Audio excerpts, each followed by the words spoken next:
Big Ten Backers Podcast. This is your podcast for Big Ten football or anything college football related. From Jim Harbaugh's shirtless escapades to Brett Bielema's hog-sized waistline with Ryan Day's beard dye and anything else in between. Big Ten Backers has the headlines from around the college football landscape. Oh, hey there, Big Ten Backers. This is your host, AJ, with Buckeye Steve. We just call him Da Beef. So, Beef, I got to bring in a friend of mine, Smitty. Me and him was desk partners back in initial flight training. Cool, man. Let's do it. All right, Smitty, you there? Yeah, I'm here, brother. All right, man. How you been? How's life in Boston? Oh, man, I've been good, man. I haven't been too bad. I've been here for a little over a year. It's cold as hell up here in the wintertime, but the summer times is humid because we buy like the water and everything. But it's a lot of opportunity out here, a lot of things to do and get into. Oh, nice. How's Boston University? You're working there, right? Yeah. I'm at BU. BU is pretty cool. So where the location is at, it's on Commonwealth, and it's right next to Fenway. That's where I work at. So I'm like right across the road from Fenway. So I catch, the baseball game a few times, and that's pretty good. You're right around the corner from Boston College, right? So yeah, Boston College is a little bit up the road in Chestnut Hill. Yeah, it's a little bit up the road. Yeah, it's not too far from us. So does Boston take college football seriously, or is this just an NFL town with all kinds of other sports the last 10 years that have been rocking in Boston? Well, I'm going to tell you like this. Boston is definitely, okay, it's an all-sports town because it's a championship city. Like the Bruins, Red Sox, Celtics, Patriots, they pretty much are all-sports team professionally. You still got Patriots fans, but it's kind of like since Brady left, it kind of dwindled down. But when it comes to football, yeah, Patriots over the Eagles. But when you go to Boston College, you do have that pocket of college football atmosphere out there because it is your traditional campus. And it's not like how Boston University is smack dead in Boston. Boston College is really in a kind of collegiate atmosphere. But the games are only really kind of, I want to say, more intense when you get Clemson to come up here and play because, they're in the ACC. So No, that makes sense. I could see it being more of a pro town, like, the Red Sox and the Patriots. So, and even hockey-wise, they've been really good. Mm-hmm. Yes. And, like, not to talk hockey and all that, but, man, those, I don't know if y'all, follow it, but the Bruins, they had pretty much a good record going into the NHL playoffs. I think they were like number one. They had the best record. They just got booted out in the first round. So, people were kind of like butthurt about that. So Schmidt, you're a Buckeye fan from Michigan. How's it like dealing with all the Michigan fans I know you grew up with up in that area? Yes, I am a Buckeye fan, but let me make a correction. I'm not from Michigan. I'm from Detroit. I'm from Detroit, Wayne County. So the state of Michigan, I say this because the state of Michigan, they never really gave a damn about us in Flint, especially when it comes to, I'm going to keep the political talk out, but anyways, I'm from the state of Detroit. That's what I always go by. But yes, I am a Buckeye fan, thinking through. So how's it dealing with those Michigan fans up there? Look, bro, it's a pain in the ass sometimes, but you do got all right, so Cass Tech is a high school in Detroit. Very famous high school in Detroit. Ohio State. Who's in the recruits? Exactly, man. Exactly. Like a lot of recruits came out of Cass Tech. So you kind of seen the city shift throughout the years. I grew up 80s, 90s era to where most of Detroit was pretty much Wolverine. It was maize and blue. Over time, it started kind of balancing out to green and white. Half Michigan State, half Wolverine fans. And then pretty much after that, Ohio State started recruiting real heavy in the city. Me personally, I went to college. After high school, I went to college in Ohio. I went to Bowling Green State. Shout out to Bowling Green State, by the way. So I never did growing up. I never did like the Wolverines. I didn't care too much for the Spartans. I had family that lived in South Bend, so I watched pretty much Notre Dame games, and I watched a lot of Buckeye games. And my sister was a fan of Ohio State too. She went to college in Ohio, so that's kind of like where we at with that. But yeah, it's I mean, you get your little heckles here and there, but hey, I don't give a damn about them. You a big Mike Weber fan then from Cass Tech? Yeah, bro. I remember him. I remember when seeing his highlights, even when he was playing at Cass Tech, and he was beasting, man. I think he came in a little bit behind Zeke, and I was happy for him when he got to Ohio State. But, man, I just was like, man, I feel like he could have stayed at least one more year before he went to the draft, man. It's hard as a running back, man. Sometimes you feel like you got to make your move because you don't have an age. Your age is a little bit limited in the NFL. Like, you get old quick. It's not like you're a wide receiver or a corner, man. You just age out quickly. So it's a tough. Where was old Craig Krenzel from? He wasn't from Detroit area, was he? Krenzel? I'm trying to think. That's a good question, man. He's from Michigan, I know that, but I don't know where. Yeah, same. I'm not sure where. I don't think he's from inside of Wayne County. I think he was from, like, Ann Arbor. He might have been. That I can't recall because I don't remember hearing about his hometown necessarily. If he's from outside of Wayne County, that's why I tell you this. Come back to what I say. If you outside of Wayne County, who knows? Yeah, if you're outside of Wayne County, you in the state of Michigan, I don't really follow you like that. Sterling Heights, wherever the fuck that is. Oh, Sterling Heights. Okay, so that's the thing. It's not in Wayne County.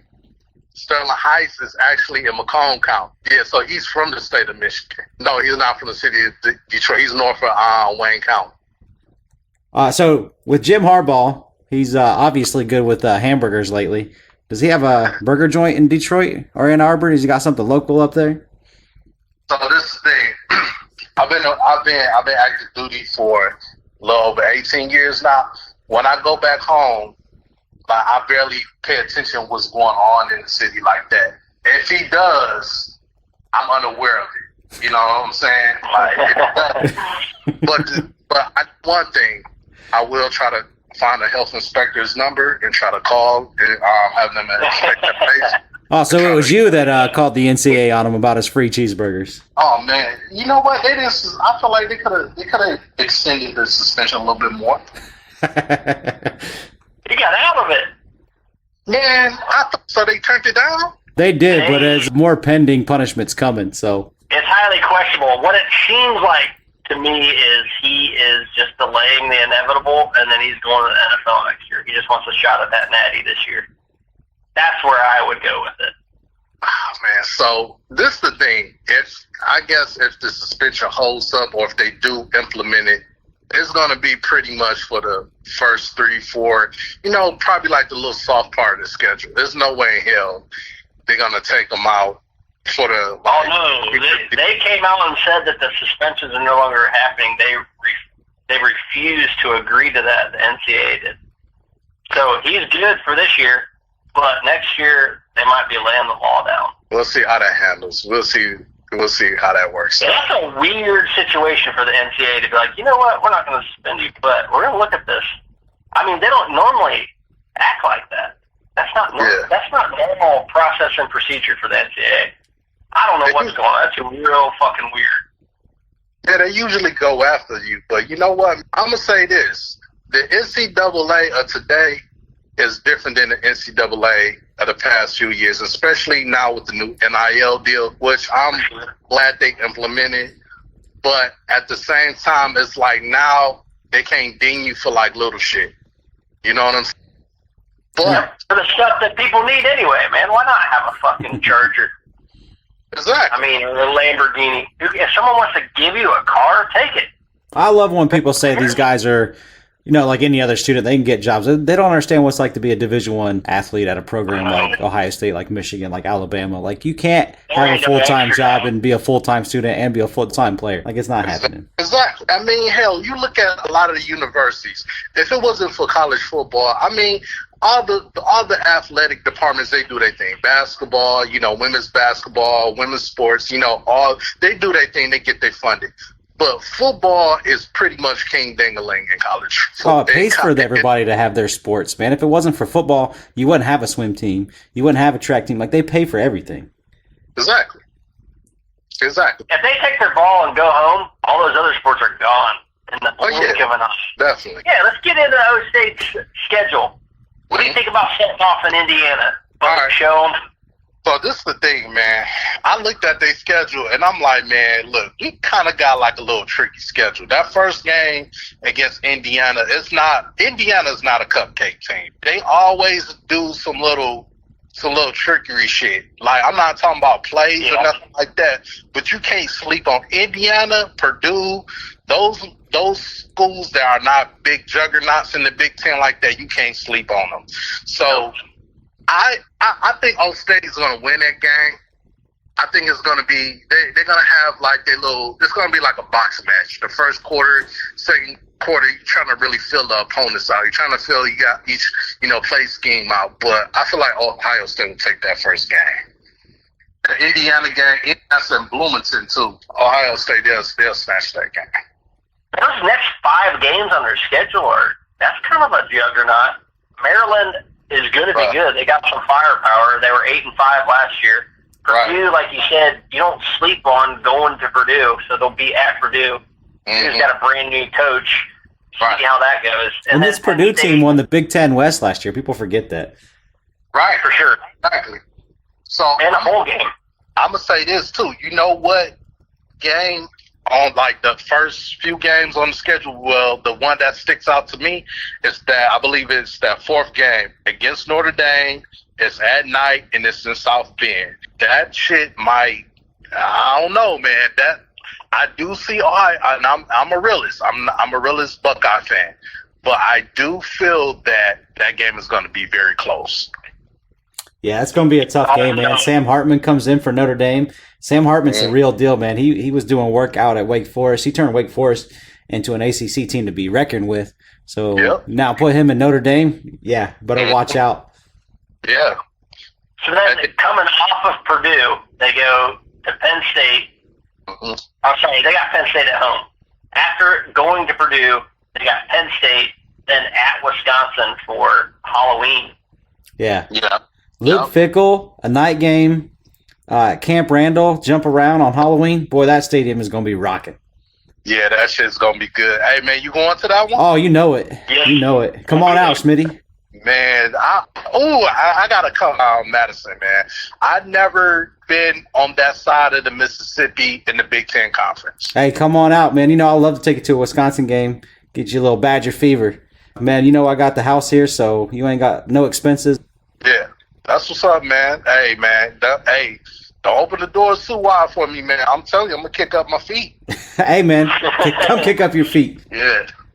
Then, of course, that big one at the end, man. You want to talk about the schedule? When it comes to Ohio State, the only thing that matters for them, as y'all know, because y'all are Buckeye fans, is Michigan. And they're playing in Ann Arbor. It's the best Michigan team that they've probably ever had under Jim Harbaugh.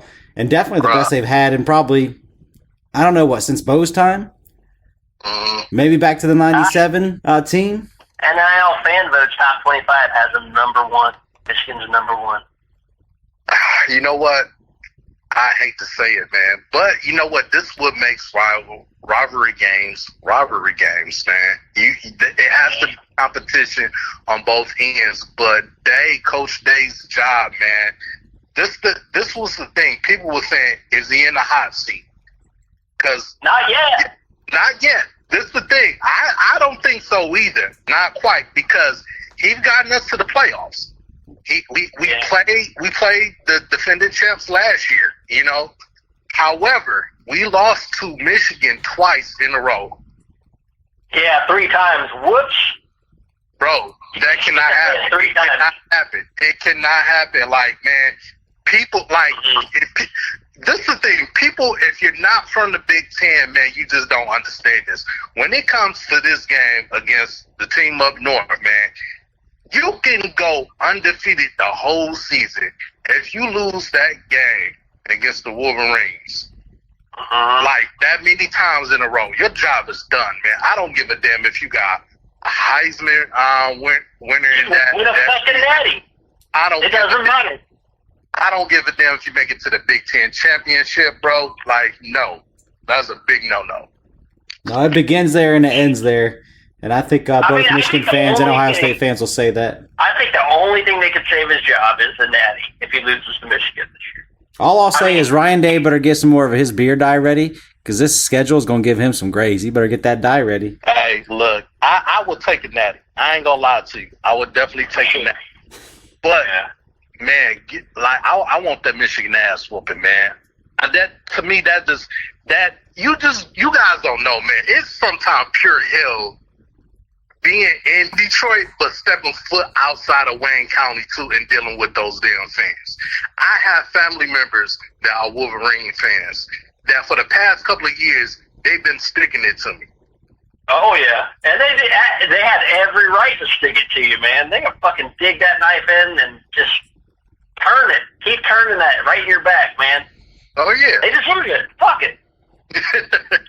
And I get it, because I was giving them shit too. When I was giving them shit when they had their days, when they had their years, when they was just getting their ass kicked. So he was just 18, not a big deal. 18 years. Exactly. But this year, man, it's no doubt, man. Like we definitely need to put the hammer on their ass. Yeah. For sure. And with that brand new quarterback, oh shit. Yeah. That's where that Indiana game is like, you know what? Stroud struggled that first year against Minnesota when we were there. We were at that game, me and AJ. So you might have a struggle like the first couple games. And hopefully they're ready to rock and roll by Notre Dame. Yeah. Who do you feel like, because from what I'm taking from it, it's going to be a QB battle, but who do you think is going to be kind of like, I guess, like the go-to quarterback in that game? Like they're saying, if it's a close call, you got to go with a young gun, man. Brown, get him in there. Like, if it's close enough and he only has 2 years in the system versus a 3-year guy, cut the old guy loose, cut the chains off, get him out. And he can run. Yeah. Brown can run. He's been there. He bought his time, and his time has come and gone from the sounds of it. What they're letting loose to the media right now is it's a tight battle. If it's that tight of a battle, you got to give it to the young gun, man. I hear you. And you know what? This is my thing. Excuse me. When it comes to the NCAA now, what college football is today, is very quarterback heavy. And just can't rely on the pocket QB. Like those days, I hate to say it's long gone. It's more dual. If his speed and his mobility is a lot better, you got to go with him. And McCoy, I saw a little bit of him last year. I think it was like in that Toledo game when Old State was up pretty much high in the game. So they started putting the backups in. I saw him in the Toledo game. It was another game I saw him in. I mean, he looked pretty good, but then again, you're going against Toledo. It's deep in the game. You guys are kicking ass. So I want a guy that has accuracy, that has power, that has great awareness, but also is very mobile. I want to say one more thing, and then we'll get you out of here, because I want to touch in on Devin Brown. So Devin Brown came in with Quinn Ewers. Quinn Ewers was like the #1 quarterback of all time coming out of high school. And this guy did not back down. He didn't leave. He's like, no, I'm here for this competition. I'm going to beat him. This is my job. This is my place. That's my position. And I think he brings that mentality. I don't think he's going to be denied, man. I think he's going to get named the starter just because he has that dog in him like that. And I had to take a dig at those Buckeye fans by saying dog. Yeah, man. I feel like I want somebody like that. I want someone that has that mentality, that feel like that's their position. Like, I'm going to get it by any means necessary, but not only that can possibly win over the locker room too. Oh, no doubt. But man, I appreciate you coming on, Smitty, man. It was a good conversation. Love to have you come back on and talk some ball with you, man. I miss sitting next to you at old initial flight training and talking ball. Oh yeah, definitely, brother, man. Me too, man. I appreciate both of you guys having me on the podcast, man. I really appreciate it. Hey, no problem. Hey, thanks for coming, man. We enjoyed it. Anytime you want to come talk some football, especially when season starts, you want to talk some trash about the bitches up north, let us know. All right. Will do. Appreciate it. Hey, AJ, I think we got a smelly beaver on the line. You want to answer that? Or you Let's want me answer that to? smelly beaver. Get him on the line. You there? My beaver might be smelly, but it's good. Hey, I like that. Hey, it can smell all it wants as long as it's good. We'll take it. So we're going to call you Smelly Beaver, or do you got a name? Smelly beaver works for me. All right, Smelly Beaver, here it is. All right, so I got to get you a question here, Smelly Beaver. How excited are you about your two running backs, Katron Allen and Singleton? And don't forget to put Potts in there. He's a transfer. I think we have two 1,500-yard running backs and then a third down running back that can come in and help us when we're tired. We have depth at the running back position, and I think we might scare the Big Ten a little bit. Yeah, I mean, you guys are definitely looking loaded this year's best Penn State team in quite a while. We have a good offensive line. We develop good tight ends every year. So how do you feel about coaching staff Franklin, Manny Diaz in his second year, and Mike Urich heading into football season? Well, Franklin, I'm a big fan of him. He has a good team this year. And Diaz is a former head coach, so he's going to fit right in. He's going to move the football. And the OC, he has had experience throughout the Big Ten, too, with Austin, Texas on his board as offense coordinator there. So I think if I was Ohio State or Michigan or anyone in the Big Ten, I'd be fearful of Penn State. Fearful of Penn State? Oh, shit. They got that new quarterback coming in from Ohio. Yeah, Is going to be the real deal? Yeah, he stole right out of your backyard. From Buckeye Nation, you guys are sleeping on the job again, taking a 5-star quarterback out of your backyard. Hey, turnaround's fair game. We got one, Kyle McCord. He might even start. Oh, he did come from Pennsylvania. That's right. Anyways, how do you feel about Drew Aller in comparison to Sean Clifford? Sean Clifford, he's been there for like 50 years, so it's kind of a new quarterback in the system. Sean Clifford was a good quarterback in his own right, but he kind of held Penn State behind, I think. Drew Aller has a better arm, better accuracy. He's going to get the ball down the field, and he's going to be able to beat the Ohio State and Michigan teams, or maybe the teams coming in next year. We have a 5-star quarterback that can score touchdowns now instead of holding us back a little bit. Dang. Beef, you got a question for him? Oh, yeah. Have you ever been to Beaver Stadium? No, but I get a lot of beaver. Ask your mom. Man, it's a great place to be, man. It is an awesome stadium. You got to check it out, man. And you're not a true fan unless you get there. I'll get there someday. It's on my bucket list. Then just spend that fucking money and go. Why not? You don't sound like the type of guy that has kids or anything. Or a wife. I just get a lot of beaver. All right, so with new additions in the Big Ten, with USC and UCLA coming, and now Oregon and Washington, the Big Ten said Ohio State and Penn State's not a rivalry. Do you think it's a rivalry? If so, are you upset that it's not a protected game going into the future? It can be a rivalry when both teams are on top of their game. In Penn State, we haven't been on top of our game the last couple of years, but when we are, it is a rivalry, and it should be protected. But so many rivalries are unprotected nowadays with the new expansion, so it doesn't really matter anymore with true rivalry games. Yeah, man, we kind of lost some of that tradition with the expansion, but we're going to have some better games. So who from out west, UCLA, USC, Oregon, Washington, who are you most excited about to have in that stadium? I see Oregon Beaver Stadium wide out in the snow. That'd be pretty epic. I think they have a good offense, and it'll be played well. We kind of resemble each other. Good talent, both teams. It'd be exciting to watch. In a white out in the snow in November. That would be pretty fucking awesome. Got my blood boiling. I'm ready to go. Start football season now. I think we're going to pick apart Ohio State's weak defense with our 2 running backs, 2 tight end sets, and a good quarterback. You guys might want to watch out this year. You don't think our $2 million man can handle that pressure? Pee-wee Herman can score on his bicycle through your defense. It's not hard to do. So, with that being said, man, who do you think's a bigger challenge, Ohio State or Michigan? Who puts fear in the Beaver more? Probably Michigan this year because they have more returning starters. Ohio State lost their quarterback, and we can take advantage of that. But I know he's not a freshman, but you put your quarterback in situations he's not used to, and the sky's the defense. We can beat him. So, what do you pick Penn State to finish in the Big Ten East? We're going to go 11-1 and make the Big Ten championship and make the playoffs for the first time in Franklin's career. It's a pretty big prediction. Lofty expectations. We beat Ohio State, Michigan. We beat Ohio State, and we go beat Michigan, and Michigan beats Ohio State, so we get the tie, and we go to the playoffs. Oh, man. That actually is a pretty good breakdown. That's possible, but you know what happens then? You go to the overall record. They're playing Northwestern as a crossover game. So if you get West Virginia, too. But it's crossover in the Big Ten. It doesn't even matter who you're out of conferences. Northwestern's going to weigh you down. If you get that 3-way tie, it goes to the Buckeyes, most likely. Yeah, I mean, I appreciate you calling in, Smelly Beaver. Gave us a little insight on what's happening over there in Beaver Stadium. You got to share this podcast with all your Beaver friends over there, all those smelly girls you've been getting. Be a good Beaver and share a good Beaver.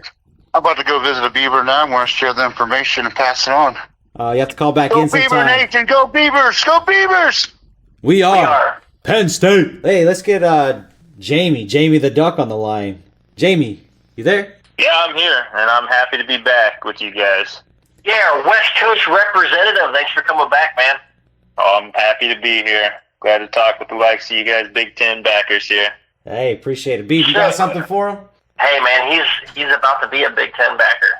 2024, you're in. You know, we went to the dog pound. We seen this sad little puppy, and we decided we'd bring him home and take care of him. Hey, man, we ain't puppies. That's the Huskies out there, but we're some ducks. I don't know if that's more ferocious, though. Hey, no, it works. Do you ever ran into a Canadian goose? Man, them things don't play. Yeah, you're right. So, with the realignment and everything, things are changing quickly. And we've had some posts on our site talking about Pac-12 championship being in Vegas. I heard you've been there before. What are your thoughts about the Big Ten having a rotation in Vegas, baby? Yeah, no, I have been there, and honestly, it was great watching a Pac-12 championship, other than the fact that I watched my Ducks get destroyed by those Utes. Utah travels well to Las Vegas, that's a heads up. But honestly, watching a game at Allegiant Stadium, it's a great stadium. It's clean, it's got that beautiful black and silver color. It's everything about it is beautiful. I've been to a championship game there. I've taken 2 tours of the field myself, and honestly, I love a lot about it. But what I love most is that it's truly feels kind of like a neutral site with having no home team there. There you can fly easy. There's hotels, and as long as I don't lose all my money at the craps table, then it's going to be a good time. Oh, I'm ready for that. That'd be a great trip. It might be a little bit of a problem for all these Midwesterners coming there and not really knowing the ropes. Vegas, the brutally honest people, they might get some of those hookers coming at them and not really knowing that they're actually hookers. I think some of them, you know, say from Penn State, might be dumb enough to fall for the Elvis and actually think it's him. Yeah, as long as Michigan fan sisters aren't there, I think Michigan fans will be all right. Is this going to have to be a rotational basis? Because I don't think Big Ten's going to give up Indy that easy. Yeah, you know, speaking on my side is I haven't followed a ton of the history of the Big Ten, and that's something that you guys have a lot of. And so I'd be a little hard pressed to take away the championship being in Indy, but I would like to see it on a rotational basis now that you're seeing 4 teams come over from the West Coast, offer a little bit, you know, a change of venue, not having any teams there like I talked about before, not having a home team. It kind of makes it, you know, an easy destination for everybody to travel to. But yeah, I'd like to see it on a rotational. I don't know if I'd say heck yeah about having it as the only spot, but rotational I think would give everybody what they want out of this.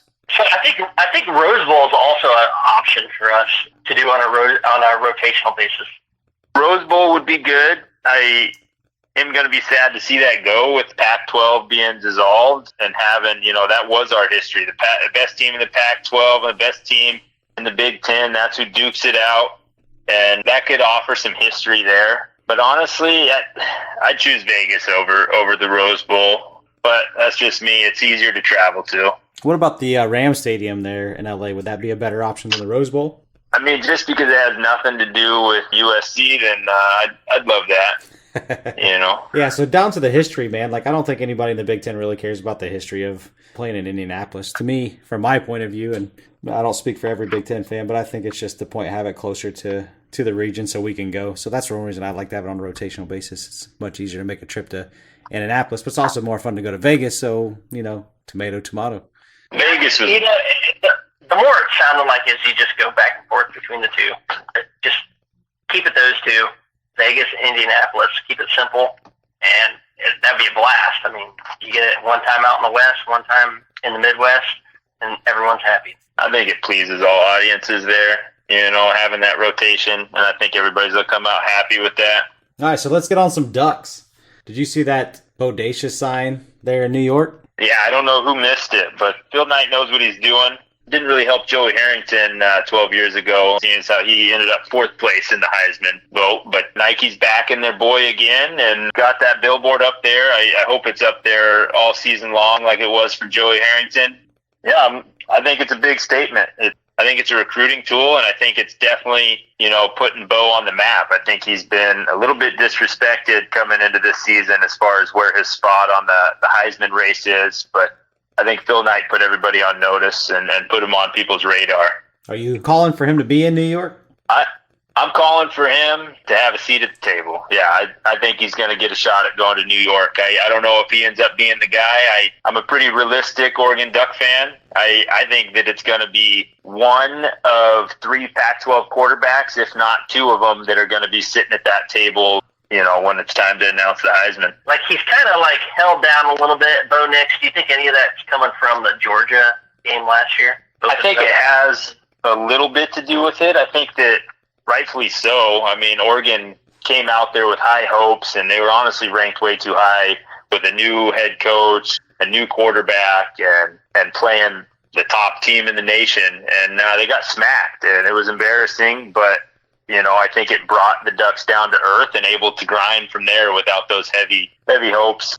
So, yeah, I think that some of that's carried over from, that was the big game where that happened. But also, I think that his season, wasn't 100% what it could have been if he didn't get that ankle injury, towards the end of the season. And I think that has a big factor in it. I think if we see a healthy Bo Nix, we might be seeing him there in New York. Yeah, speaking of Bo Nix, do you think he goes over or under 3,800 yards? 38, that's a big number. Am I checking on that? With Bo Nix throwing for almost 3,600 yards last season, I don't know if he even touched that. I think he might be around that 3,600 mark again.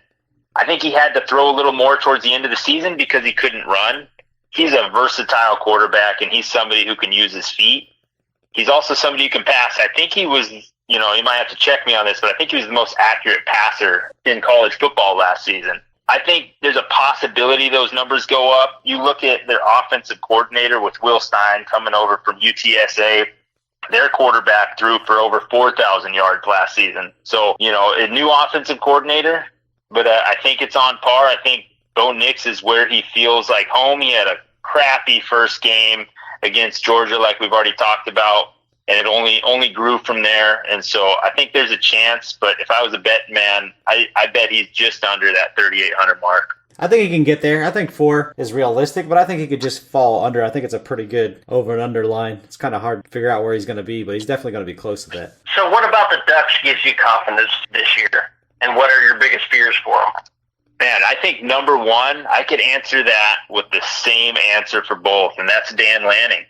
I think we have a ton of faith in him, but that comes with if he's learned from some of the risks that he took last year. I think there were times when we were in positions that he made some gambles that a first-year head coach is going to make, but it's about learning from him. He's been solid in recruiting. He's been solid in coaching, and I think that that's what we've been lacking is that recruiter/coach. We haven't had the guy who can bring the people in and, run a team and develop that game plan.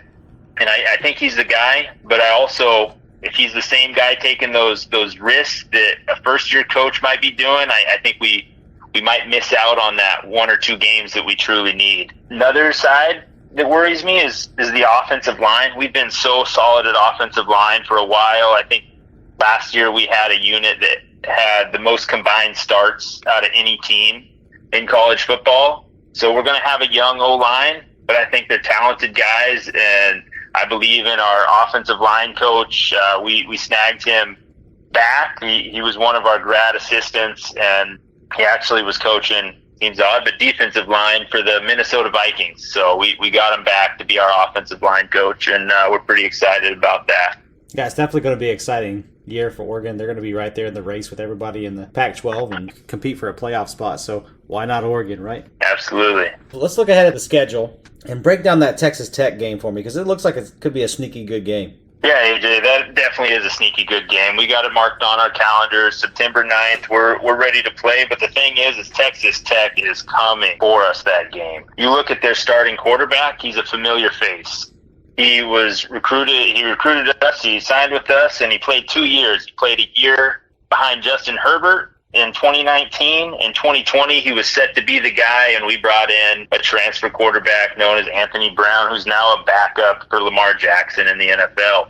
He ended up missing out his opportunities, and decide to transfer out to Texas Tech. You know he's had this game marked on his calendar for a long time, and he's ready to play. What you're saying is he couldn't handle the duck? He couldn't find a way to start there, but I think he's a talented kid, and there's no hard feelings there with him. He couldn't handle the heat in Oregon, that mild 70-degree temperature, but he's got a place there in Texas. Yeah, Texas Tech is fringe top 25 team, kind of sitting right there on the outside. Yeah, they played Ole Miss and put a little ass kicking on the Rebels. It's kind of interesting to see what they're going to be this year. Finished 8-5, right? Yeah, they finished 8-5, man. Ending on a 4-game win streak as well. Yeah, so they're coming in hot. So who are these receivers that Bo Nix is going to be throwing to? So, as the one everybody knows about is Troy Franklin. That should be on everybody's radar. He's the freak. I mean, he's the top dog. Troy Franklin came in with 891 yards with 61 receptions and 9 touchdowns last year. 14.6 yards per catch. Damn good. I mean, he only got 600 more yards than he got in 2021. If that projects to next year. Yeah, no, I mean, as far as wide receivers, we're stacked. We've had people transfer out. We've brought people in. The freshman that everybody's looking at, he's sitting third on the depth chart right behind Troy Franklin, and that's Jurian Dickey. That's our 5-star wide receiver we brought in. We pulled a lot to get him there, and everybody's very excited to be using him. But also, one that I want to point out the most, Trayshawn Holden's Alabama transfer. He's a good one, but what I'm looking for is Tez Johnson. That is Bo Nix's adopted brother. I saw something on the Twitter about that earlier today. Yeah, you just said big one, and you said Johnson all in the same sentence. What are you thinking about over there?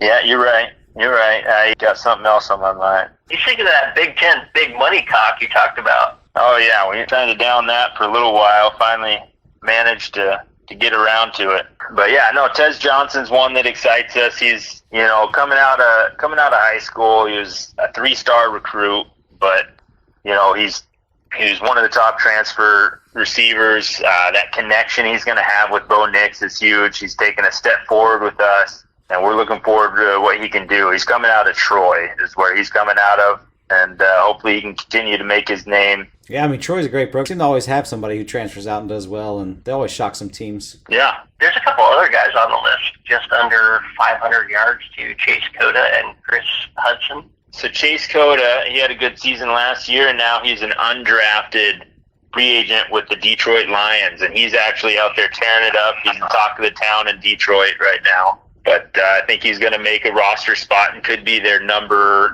4 receiver is what I'm hearing. Chris Hudson is back. We've lost a couple people that we're going to miss. Yeah, Tennessee stole one from us, who I think is their number 1 receiver now. And then Terrence Ferguson is a good tight end. Yeah, no, Terrence Ferguson. We are low at tight end depth. We've had to rely on some transfers because we had some people transfer out. Yeah, well, I appreciate you coming on, man, and giving us a little Oregon update. I know everybody's excited. Beginning of the football season is upon us. We got week 0 coming up. Obviously, week 1 is the big party. But, man, we're all ready. Thanks for giving us that Duck update. We'll talk to you next time, Jamie the Duck. Oh, it's my pleasure. Thanks for having me back again. Look forward to the future. This time next week, we'll be talking about scores of the football games. Hell yeah. That's what I'm talking about. All right. Peace out. See you Later. Big 10 Roundup. So, Beeve, let's take a look at some of these schools we haven't talked about yet. So, first up, Northwestern.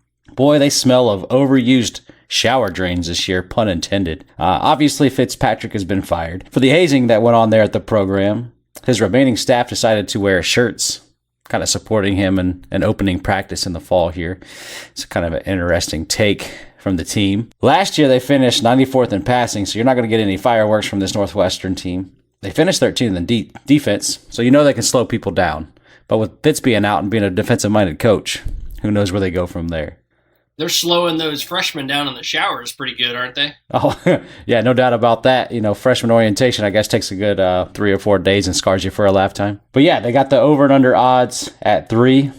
I would bet under if I'm anybody. Some of the cool things they got going on, they are trying to get a new stadium out that way. The Ryan family, that Ryan Field's named after, They already donated over half of what they need. It's an $800 million stadium. It's going to be a covered stadium. It's going to be a little bit 47,000 fans, a little bit smallish venue, but they will have permanent lighting. This season for Northwestern should go as smooth as a freshman orientation. Oh, yeah. Come on in. Join us. It'll be a fabulous time. Yeah, maybe they'd be a little bit better at football if they weren't too busy all sudsed up in the shower. Hold my beer, Penn State. I wouldn't say it's quite that bad, but to speak about that, let's get on Rutgers. Rutgers have been going in the right direction under Greg, another shower incident, Schiano. It took him 5 years to take Rutgers bowling the first time he was there. He's obviously back for his second time. This is their fourth season on his second stint. Vegas has him at 4.5 for the season. Don't see him going bowling this year, but they definitely have been way more competitive since his return. Once he got... Hey, AJ. What's up? AJ, I Googled Rutgers. I don't know where you're getting all this, but Google says that Rutgers does not have a football team. Man, no doubt. Like when I was Googling it, trying to do some research and see what topics we could talk about when it come to Rutgers, Google had a hard time translating it and was just putting up questions. Did you mean another football team? Did you mean anyone else? Any other team we can get you information on, just not Rutgers. That was pretty much the treatment I got from any search engine that I looked them up. And I still think, they're the first football team and no one's seen them since. Let's get into some real football. Let's talk Maryland. Let's do it. Let's talk Maryland. Cakes and football. I think Mike Loxley took that to heart and he's just been eating a shit ton of crab cakes. He is trying to put Brett Bielema on record being like, yo, I got the biggest waistline. See what you can do. Can you top that? Can you top that 54-incher? Bielema might give them a little challenge, throw them in a ring and let them do a little sumo action with each other. But man, they finished 8-5 last year. They got a halfway decent football team and possibly could get better. They made some coaching moves in the offseason. They have Kevin Sumlin as the associate head coach. The guy who coached Johnny football at Texas A&M. Go ahead and watch that on Netflix. It's average at best. Some better stuff. His discipline at any organization has got to be key to their success. I mean, he really brings out the discipline when it comes to his football players. Oh, for sure. And Josh Gaddis used to be Miami's offensive coordinator, is now at Maryland. Also used to be Michigan's offensive coordinator. There was some controversy around him, at both stops. Something happened at Michigan. It may have been just Jim Harbaugh going to interview for the Minnesota Vikings and him being butthurt because he didn't get escalated to the first coach, or just because Harbaugh said he was coming back and they were looking for a great season, which they ended up having. It's just Gaddis wasn't the offensive coordinator. But then he went to Miami, which is also an up-and-coming team, possibly, with Cristobal being down there coaching the Miami Hurricanes. But he's no longer there, I've heard some rumors about him up at Michigan that he wasn't getting the job done, so Hardball had to pull back the reins and take over some of the duties for him. And then obviously promoted for him to get the job at Miami. So it's like, hey, come get my guy. But it was more like, hey, come get my guy because I want him out of here. So he kind of got talked up at Miami. And then obviously Miami, they weren't putting up with what he had to do. I mean, he had that 2007 Madden playbook and apparently wasn't flying. But if you look at Mike Loxley, he made some headlines on Twitter, which is now X. Mike Loxley, in his huge waistline, has stated, our program has reached a point where we can say we're here to compete for Big Ten championships. You haven't heard me say that in the previous 4 times I've been in front of you guys. But he's saying it now, and they do have some offensive power. People responded to him and said things like, in what sport? They do have a strong basketball. So fans were giving them shit, but they finished 8-5 last year. They have some good offensive firepower. Talia Tungavailoa, he had 3,000 yards as a quarterback last year. They have rusher returning Roman Hempe. He had almost 1,000 yards. And then they have some good receivers. Raheem Jarrett, everyone knows about him. I mean, he had almost 500 yards, 3 touchdowns. And then they have Jashawn Jones, again, 557 yards, 44 receptions and 4 touchdowns. So they have some firepower coming back for sure. It's what they're gonna have on defense that really matters. Yeah, I mean, the reason they're not going to win the Big Ten, they can compete offensively, but like you said, the defense has got issues. But man, Penn State, Michigan, Ohio State, all stand in their way. If they were in the Big Ten West, where you had a wide open, easy roads to drive through, they would be in the Big Ten championship game, no doubt. But since Penn State, Ohio State, Michigan's in their way, forget about it. Not happening. But that's not it. Look at what their crossover games are. They have at Nebraska, and they have Illinois. I mean, so they actually do have a decent crossover. They might be able to hammer that out. But stuck in the Big Ten East is a tough place to be. Now, some of their fans, if you look at their message boards, are calling for possibly beating just one of Ohio State, Penn State, and Michigan, and that'll make their season. And I think they're good enough to do that. I think that could definitely happen. They could definitely shock one of those teams. You come in a little too comfortable, you start looking past them a little bit, and boy, you're going to get snake bit. Or should I say you get a full dose of crab cakes. Sir. So what you got on Michigan State? I know you're going to break down Michigan State, so let's see what you got to say about them. Okay, talking Michigan State now. Probably the best news that they got coming out is they plan to sell alcohol at 4 home games this year, so people will be shit-faced at Michigan State. Those Spartans going to be drunk as fuck. You got to go back all the way to Mel Tucker's hiring to really get to know anything about Michigan State, because it's a tough situation right now. When he came in, they were 2-5 for the COVID season.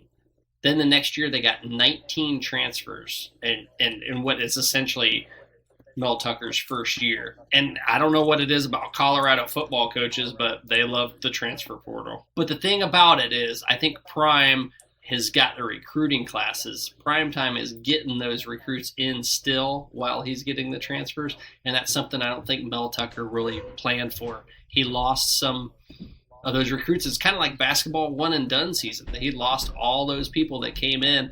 He's the $10 million man now. 10 years, $95 million after that 11-2 season that really sparked big interest for them. But now you got to look at their leaders from last year. Peyton Thorne, gone. Where's he starting at? Auburn. Jalen Berger, their top running back, is back. But their top receiver, who had 700 and almost 800 yards receiving, now is at Florida State. They have their top tackler back, Cal Holiday. But Peyton Thorne, he had 2,679 yards, and he will be in Auburn. Starting so quarterback. You're telling me they lived by the sword, and now they're dying by the sword? They did, yeah. And, they got to recruit guys. They can't rely on that transfer portal unless they're getting 19 guys every year, and they're not. No, I agree. It looks like they won one by the transfer portal. Now their demise seems to be the transfer portal, but maybe he can turn around. He's definitely getting paid enough money to do so, so you know what? You better figure it out. So I think, real expectations, 7-5, 8-6 season is really, just hoping to go bowling and then get themselves back on the right track. Yeah, definitely feels that way. But man, you're not getting rid of Mel Tucker anytime soon. His buyout's through the roof. So they paid a lot of money. He better be showing it. Better be showing it soon. He's laughing all the way to the bank. He's like, man, I got all this pay. All I had to do was put in one good season. Yeah, I'm going to be set for the rest of my life. He's kind of in that area where it doesn't matter anymore. He can do whatever the hell he wants, right? Oh, I agree. Try hard, don't try hard, whatever. He got paid. He's getting money no matter what, so it doesn't matter. I mean, that $10 million, Michigan State, Mel Tucker, that is insane. Insane. He has done nothing. You didn't even have to do anything. It was just that weird year after COVID where everyone was just throwing money at people. Just, we want to keep him. We want to keep him. He's going to get poached by someone else, and he got insane. Oh, he definitely took advantage of that fear. So you got anyone else on our Big Ten Roundup? Yeah, let's end the Roundup over in Indiana. We got Tom Holland. He's definitely lost his mojo since he first arrived in Indiana. He hasn't really done anything since his first few years there. He hasn't been able to get the program up. Doesn't look like he has a prescription for anything to help him get it up, which is a shame because they sell the pills pretty easily. You can just pick them up anywhere. Yeah, that blue chew. The shit's all over. Blue chew, I think, is passing around Facebook everywhere. Don't know anything about it, but no Viagra. So there is no love. The love is gone. The LEO, there's no L. There's no L. There's not even an erection. Yeah, he's bringing in the worst defense in the Big Ten last year. They're still able to score somehow. I don't know how they bring it home to the ladies, but they're still able to score. But that defense struggles with a Pop Warner type offense. I mean, he's trying his best. He brought in 22 new transfers from the transfer portal, so maybe he found some gems in the transfer portal. Pulling the old Mel Tucker. He's trying to pull a Mel Tucker, trying to get on that Dion Neon. He don't look like anything like Dion or Mel Tucker. He looks like somebody you should probably keep your kids away from. Yeah, keep your definitely sons, don't want to trust him babysitting. Hide your wives. But yeah, Indiana is 6-19 in the last 25 games. Doesn't appear to be getting any better by Vegas. They're still a 3.5 win team, so I'm not sure if they hit over or under. But either way, if you hit 4, you hit 3. Not a good day. Pretty much wasted everybody's time talking about kind of the dumpster fires in the Big Ten right now. At least Rutgers is digging out of it, but it looks like Indiana and Northwestern are going the opposite way from the teams I talked about. And you could probably say the same thing about Michigan State. But yeah, Maryland, watch out. They're actually starting to build. Well, Tom Petty said it best, and we're getting so close.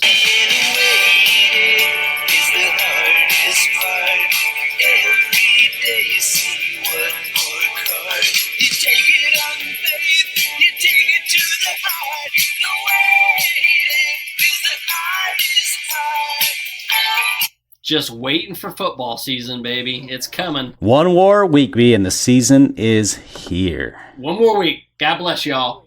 Big Ten backers are out. Big Ten Backers Podcast. Follow our sponsors at NIL Fanboat on Instagram, Facebook, Twitter, and the Thread. Also visit the website, nilfanboat.com. Oh, no Midwest goodbye today.